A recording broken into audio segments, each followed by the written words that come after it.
In part one, I would like to ask you some personal questions. Let's talk about travel and transportation. Do you enjoy traveling? Yeah, I'd say I enjoy traveling.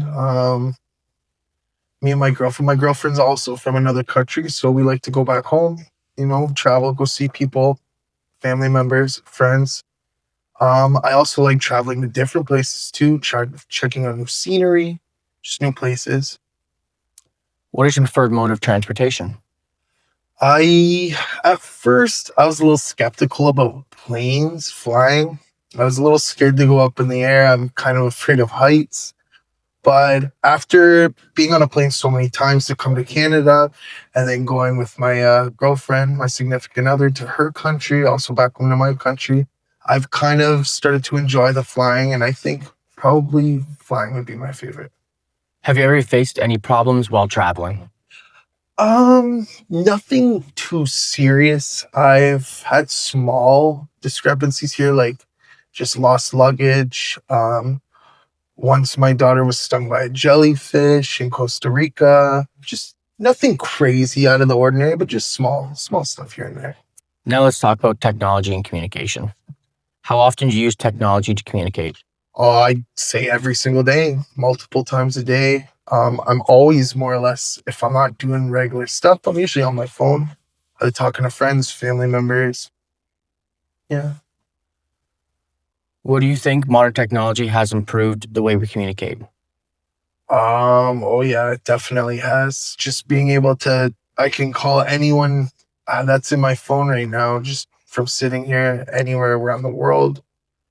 Even just Facebook, Instagram Messenger. There's just so many different ways that you can contact someone in the matter of seconds, milliseconds.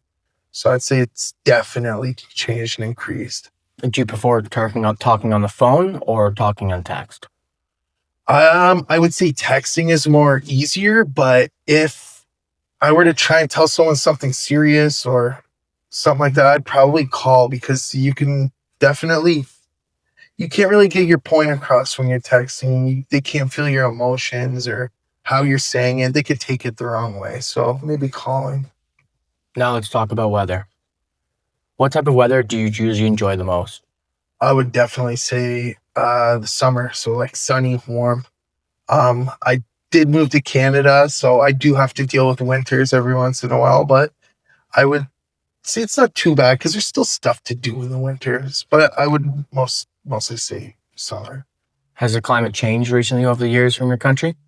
Um, it's kind of changed here and there, but it's more or less the same. Every winters can be a little warmer, a little colder, just like summer. They can always be a little colder, a little warmer, but more or less, it's pretty much the same. Do you think people's moods are affected by the weather?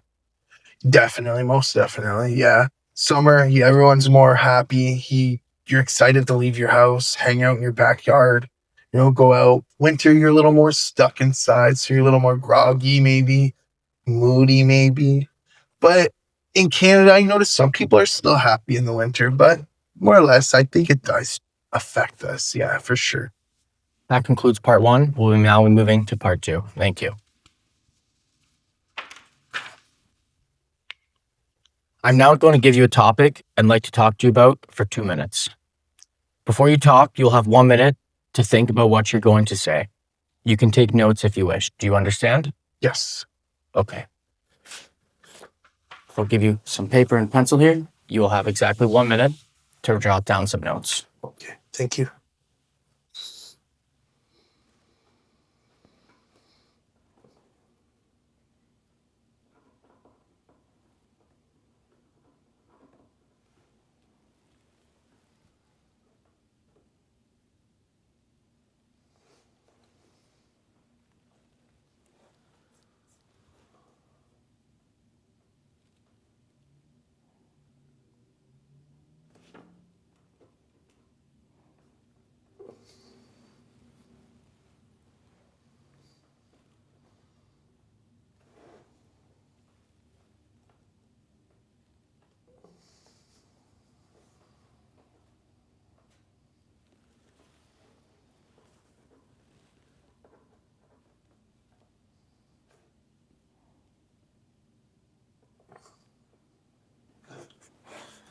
Okay. You may now begin speaking. Okay. So, adapting. I would say it was a little hard at first when I first came to Canada to adapt to, say, my surroundings. The people were hard to talk to because language barrier. Even just things like listening to music. I didn't know what they were saying, more or less. Like I could listen to the song, but what people were saying. Meeting new people was really hard. But as my language, like speaking, became better, I was able to meet people, make friends, find work. Work wasn't too hard to find once I was able to speak better.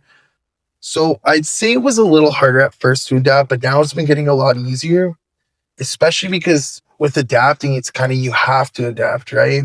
It's more or less, it's either you adapt and move forward, or you don't adapt and you stay behind.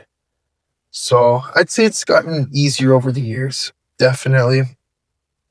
The meeting people was always hard for me, but like I said, making friends, relationships and everything, it's gotten better over the years.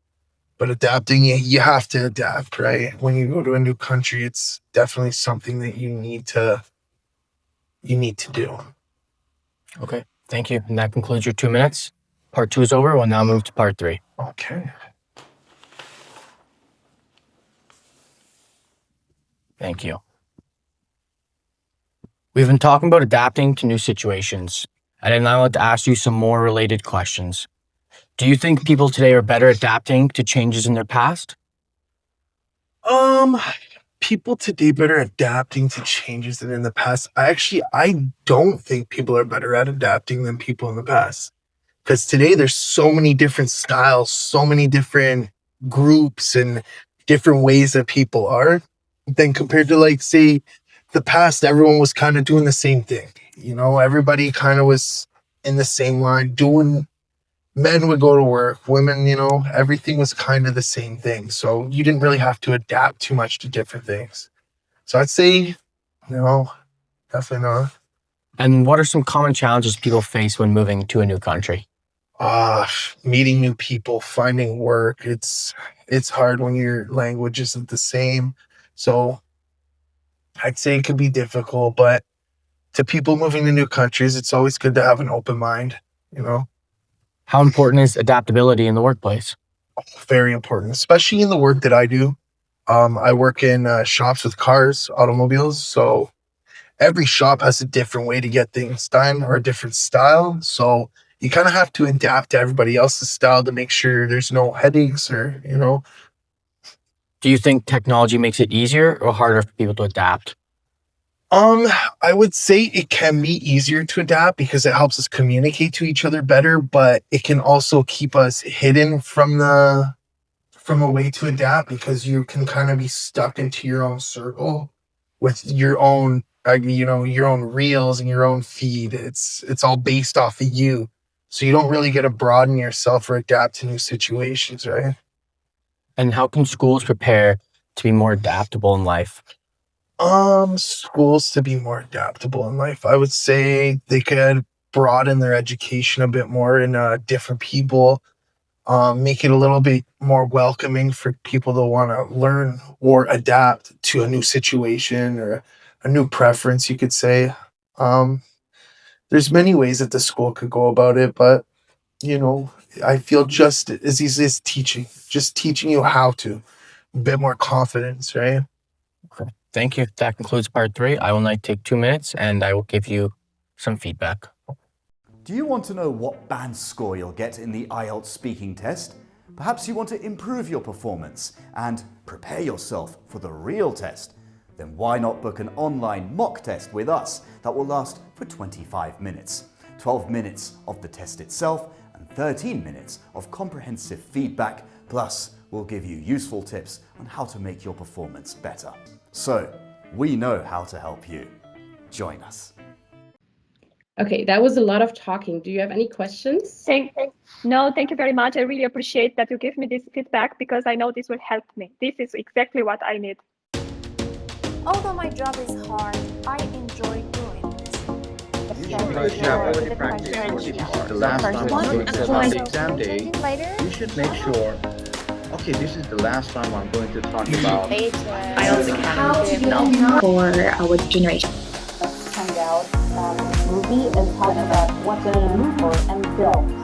So, we were talking about synonyms for film.